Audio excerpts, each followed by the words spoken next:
गुरुजी, वर्तमान जो है सदा खाली रहता है ना। वर्तमान तो एक शून्य अवस्था है। आप और गहराई में जाओ तो वर्तमान क्या है? जो आता और जाता रहता है वो शून्य ही तो है। अगर आप शून्य अवस्था में रहोगे तो वही तो परमात्मा की अवस्था है। अब प्याज को छीलते रहो तो अंदर क्या मिलेगा? कुछ भी नहीं मिलेगा, वो शून्य है। अब किसी भी बीज को आप तोड़ लो तो अंदर तो शून्य ही मिलेगा। तो परमात्मा सब जगह है, सब जगह होने का मतलब वो शून्य का रूप ही है। इस संसार की जितनी भी वस्तुएं हैं या सब जीव हैं, सब एक दूसरे के साथ कनेक्टेड हैं। वो कैसे कनेक्टेड है एक दूसरे के साथ? कोई तार तो नहीं जा रही है ना आपस में। वो सब सब कुछ शून्य में ही कनेक्टेड है। अब सब कुछ शून्य में ही। अब अब एटम भी ले लो, एटम के अंदर इलेक्ट्रॉन, पॉजिट्रॉन, न्यूट्रॉन जो भी होता है, लेकिन आपस में तो एक दूसरे के साथ वो शून्य से ही कनेक्टेड है। उनके बीच में भी तो शून्य ही रहता है। आपके शरीर के अंदर जितने भी अंग हैं, तो एक दूसरे के साथ जो भी कनेक्टेड है वो शून्य से ही तो कनेक्टेड है। शून्य, आपके अंदर जो इलेक्ट्रिक करंट बहती है वो शून्य के रूप में ही तो बहती है। तो इसीलिए परमात्मा को शून्य या नथिंगनेस कहा जाता है।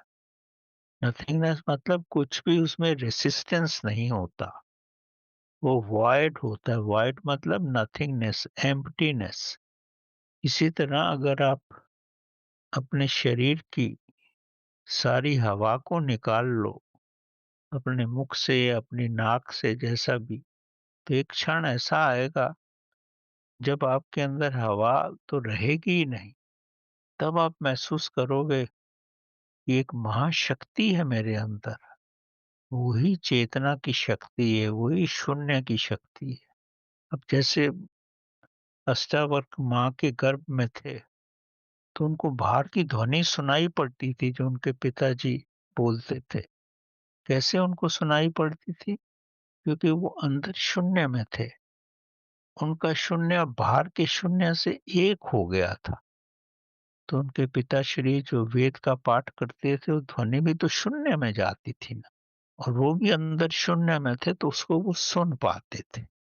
उनका वो विस्तार था। हमारा इतना विस्तार नहीं है, इसलिए हम सुन नहीं पाते। है सब कुछ शून्य में ही। और शून्य में रहकर चाहे आप माँ के गर्भ में हैं या ब्रह्मांड के किसी कोने में भी हैं, आपको सब कुछ एक ही नज़र आएगा, एक ही ध्वनि आपको सुनाई पड़ेगी, क्योंकि आप सब कनेक्टेड हो। जैसे हमारी गाड़ियाँ जो हैं सड़क पे चलती हैं, गाड़ी चलती है, सड़क तो नहीं चलती ना। और अगर सड़क भी चलने लगे, तो आप गाड़ी कैसे चलाओगे? कुछ तो शून्य रहता है, जो कुछ तो स्थिर रहता है, जो नहीं चलता। और ना चलने के ऊपर ही सब चलायमान होता है।